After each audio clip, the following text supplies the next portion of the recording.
तुम्ही नवीन पिक्सल 11 घ्यायचा विचार करताय, पण थांबा, गुगलने यावेळी असा बदल केलाय की तुम्हाला आधी कळायला हवं. मित्रांनो, यंदा स्मार्टफोन कंपन्यांसमोर एक मोठं संकट उभं राहिले. रॅम आणि स्टोरेज चिपच्या किमती अक्षरशः गगनाला भिडल्यात.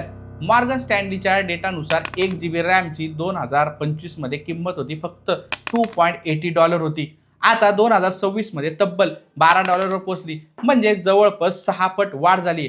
याचा थेट परिणाम झालाय गुगलच्या नव्या पिक्सल 11 सिरीजवर. बेस मॉडेल पिक्सल 11 प्रो आणि पिक्सल 11 प्रो एक्सेल मध्ये आता 16 GB ऐवजी फक्त 12 GB ची रॅम मिळणार आहे. आणि गंमत म्हणजे स्टोरेज मात्र डबल करून दिले, 256 GB. म्हणजे एका बाजूला जास्त स्टोरेज देऊन ग्राहकांना खुश करायचं आणि दुसरीकडे रॅम कमी करून खर्च वाचवायचा.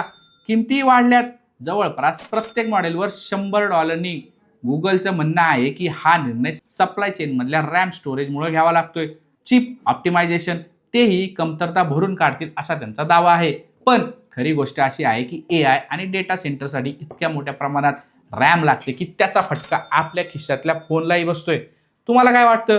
कमी रॅम घेऊन जास्त स्टोरेज योग्य डील आहे का, की गुगलनं ग्राहकांना फसवले?